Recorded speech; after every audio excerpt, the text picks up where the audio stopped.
Il est tout juste 18h30 sur Aloula et c'est le journal. À la une de l'actualité ce soir.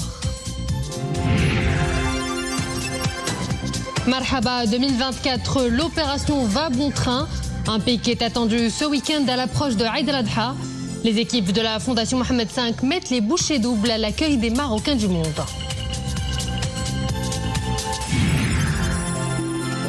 Et les Marocains du monde toujours solidaires avec leurs compatriotes d'ici.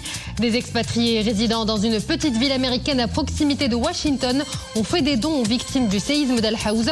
Des aides distribuées par le Croissant Rouge marocain.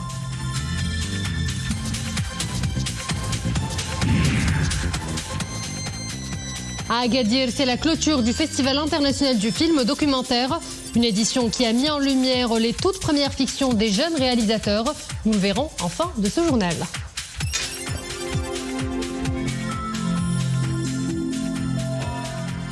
Bonsoir à tous, opération Marhaba en ouverture de cette édition et pour cela direction le port Tangemed. Depuis quelques jours, cette infrastructure portuaire accueille des navires long courrier en provenance d'Europe. À leur bord, des Marocains du monde impatients de refouler le sol de leur pays à l'approche de Eid al-Adha. Pour faciliter le transit, les équipes de la Fondation Mohamed V pour la solidarité sont à pied d'œuvre, tout comme l'ensemble des autres intervenants.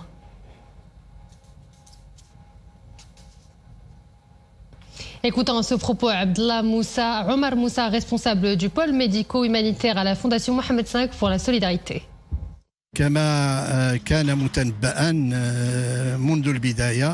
Comme prévu, nous vivons une phase importante de l'opération Marhaba. À l'approche de Eid al-Adha, nous enregistrons l'arrivée de dizaines de milliers de nos compatriotes résidant à l'étranger, désireux de passer cette période dans leur mère patrie, aux côtés des leurs. L'opération se passe dans de très bonnes conditions. Les différents intervenants sont à pied d'œuvre. Les équipes de la Fondation Mohamed V pour la solidarité, les autorités locales et portuaires, les éléments de la sûreté nationale et ceux des douanes. Nous sommes fiers d'accueillir les Marocains du monde.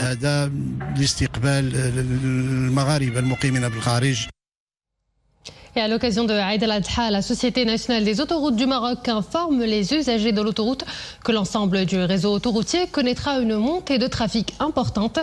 L'ADM s'attend à un trafic important, particulièrement pendant les plages horaires suivantes. Les vendredis, samedis et dimanches 14, 15 et 16 juin, entre 15h et 22h. Et le mardi 18 juin, qui coïncidera avec les retours des vacances de Eid al-Adha, entre 16h et 22h. Pour un voyage sécurisé et confortable, l'ADM recommande aux usagers d'organiser au préalable leur voyage, de se renseigner sur l'état instantané du trafic en téléchargeant l'application ADM Trafic et de rester attentif aux alertes météorologiques en faisant preuve de vigilance en cas de rafale de vent, de pluie ou de brouillard.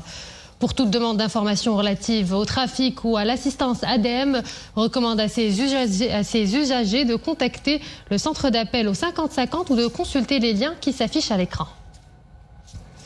Et à son tour, le ministère de l'Équipement et de l'Eau appelle les usagers des routes et des autoroutes à faire preuve de prudence et de vigilance en prévision de fortes rafales de vent prévues demain, vendredi et samedi dans certaines provinces du Royaume suite au bulletin d'alerte météorologique prévoyant de fortes rafales de vent avec des chasses poussières au niveau des provinces de Ouarzazate, Zagora, Tata, Tinrir, Rachidia, Midelt, Taurirt, Gersif, Boulmen, Figuig, Berkane, Jrada et Oujda Gad. Pour plus d'informations, vous pouvez contacter les numéros qui s'affichent à l'écran. La transition mondiale en matière énergétique ou agricole au centre des discussions du Forum de Paris sur la paix à l'Université Mohamed VI Polytechnique.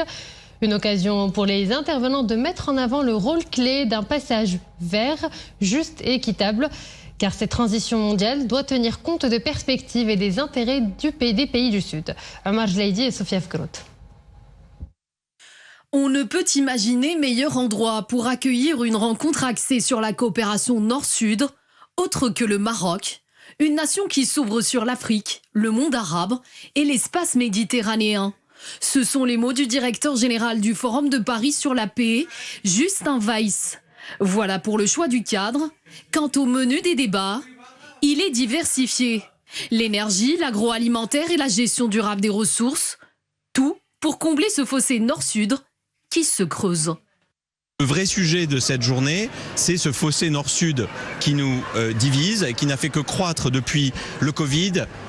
le nationalisme vaccinal, le problème de la dette et de l'inflation, le problème aussi de la guerre en Ukraine qui a entraîné de l'insécurité alimentaire, de l'insécurité énergétique. Et ce qu'on veut faire aujourd'hui, c'est essayer d'apporter notre pierre à l'édifice de la reconstruction de ce lien Nord-Sud. Et on le fait de différentes façons. Et parmi ces actions, la création du laboratoire Atlas pour l'agriculture africaine, le lancement du Conseil global des minéraux de transition responsable ou encore la constitution d'un groupe d'experts en vue du sommet sur la nutrition pour la croissance. Bref, faire entendre la voix de l'Afrique et la voix des scientifiques. Qu'on fasse partie de l'Assemblée générale du Forum depuis le mois d'avril 2024 et l'occasion pour nous, en tant qu'institution africaine, de faire entendre la voix de l'Afrique et surtout de faire entendre la voix de la science. C'est une transition écosystémique qui nécessite beaucoup de connaissances dans différents domaines, l'énergie, l'agriculture, l'eau, le climat. Cette transition juste nécessite des financements importants, des financements plus innovants.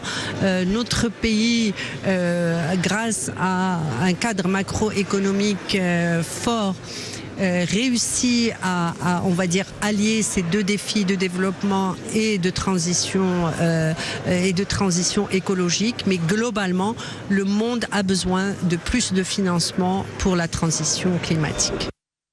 Une transition coûteuse pour laquelle les pays du Nord doivent mettre la main à la poche. Une transition aussi qui devra prendre en compte les perspectives et les intérêts des pays du Sud.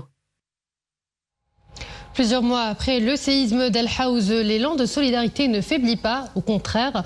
Voici l'exemple d'une association d'habitants d'une petite ville américaine dans l'État du Washington. Des habitants originaires du Maroc, mais pas seulement, ce sont des associations de quartier ou simplement des citoyens qui se sont organisés pour envoyer des aides à la population d'Al Hawz qui seront distribuées par le Croissant Rouge marocain. Abdelghani Tahraoui, Hijbtamk avec Sofia Fkrout. Loin des yeux, mais près du cœur. Ces aides ont traversé l'Atlantique pour arriver jusque dans les villages d'Al Hawz. Elles viennent des États-Unis, d'Issaquah plus précisément. Cette petite ville est située au centre de l'État de Washington et ses habitants s'organisent depuis 9 mois pour récolter un maximum d'aides qui seront distribuées aux populations touchées par le tremblement de terre. Les membres de ma communauté m'ont dit qu'il fallait que je demande en priorité comment nous pouvons aider. Et durant ces 9 derniers mois, un élan de solidarité incroyable a mobilisé des délégations, des associations d'Américano-Marocains, des associations de musulmans notamment. Tous ont travaillé ensemble pour lever des fonds et venir réaliser ce projet aujourd'hui. Nous avons apporté 200 ordinateurs qui seront distribués aux écoles, qui seront construites suivant les directives de Sa Majesté le Roi. Nous sommes très fiers d'être ici. Je suis très fière de représenter la communauté marocaine ici au Maroc et même aux États-Unis. Et ça fait depuis, je crois, septembre qu'on essaie de faire quelque chose pour les peuples ici. L'association des habitants d'Issaquah connaît bien le Maroc. Ses membres ont déjà mené des actions humanitaires à Chefchaouen. Aujourd'hui, leur cible a changé, mais pas leur partenaire. La collaboration avec le Croissant Rouge marocain est plus forte que jamais. Ces aides seront distribuées aux villageois qui n'en ont pas reçu de la part du Croissant Rouge. Je voulais justement remercier le Croissant Rouge de Chefchaouen pour sa médiation, pour que ces produits arrivent aux habitants dans les meilleures conditions. Dans les prochains jours, ces aides finiront enfin chez leurs destinataires après un long voyage. Signe d'une solidarité des Marocains du monde qui ne fléchit pas.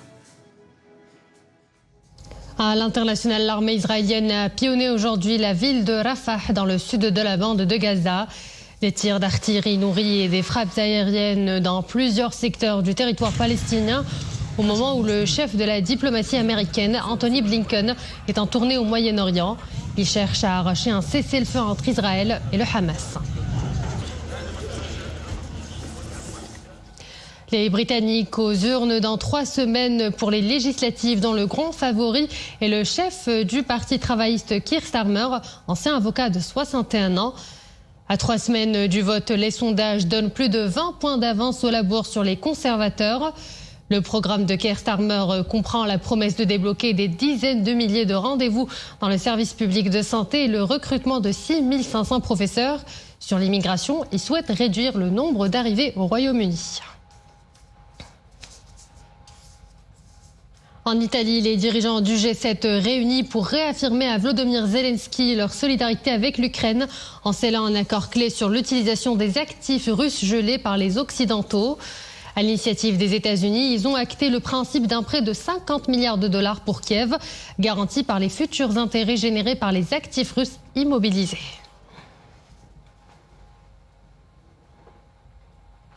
Football, le tirage au sort des éliminatoires qualificatives à la Coupe d'Afrique des Nations 2025 se déroulera le 4 juillet prochain à Johannesburg, une 35e édition organisée au Maroc. Le coup d'envoi des éliminatoires de la CAN Maroc 2025 est prévu pour septembre prochain. Seules 23 équipes seront qualifiées pour la CAN 2025 pour rejoindre le Maroc, qualifié d'office en tant que pays hôte. On enchaîne avec du tennis et cette annonce de Rafael Nadal qui ne participera pas au tournoi du Grand Chelem de Wimbledon. L'Espagnol souhaite ainsi mieux se préparer pour le tournoi de tennis des Jeux Olympiques de Paris. La fédération espagnole a annoncé que Nadal était sélectionné dans l'équipe d'Espagne pour les Jeux en simple et en double qui auront lieu du 27 juillet au 4 août.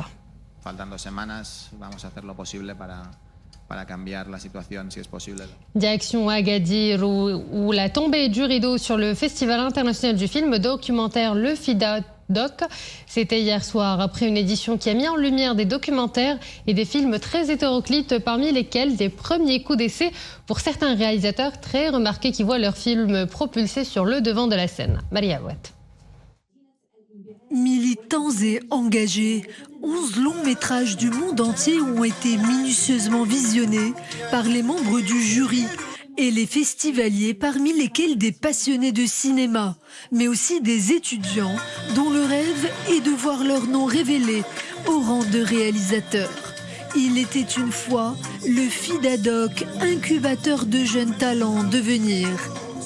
En tant qu'étudiant en cinéma, je suis très heureux d'être là. Il y a des projections gratuites et des masterclass où nous pouvons échanger et apprendre les petits rouages du métier aux côtés de grands réalisateurs.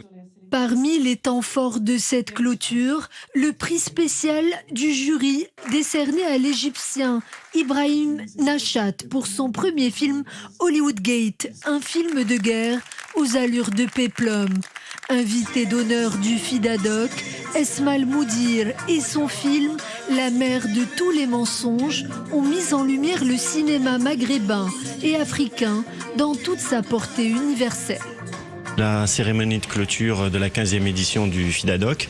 Après 5 jours de projection, le public et les professionnels, nos invités vont connaître le palmarès de cette édition. On a pu voir 21 films, donc c'était un programme très très dense avec 4 projections l'après-midi et le soir et la matinée qui était aussi pour les activités pédagogiques et professionnelles. Et on accueille à cette occasion une centaine de jeunes, des étudiants en cinéma, des jeunes réalisateurs marocains, mais aussi qui viennent aussi d'autres pays africains. Riche de sa renommée internationale, le FIDA-Doc apparaît comme une ode à une passion cinématographique nommée désir. Et voilà, nous arrivons à la fin de cette édition. Merci à vous de l'avoir suivi. Excellente suite des programmes sur Al-Oula.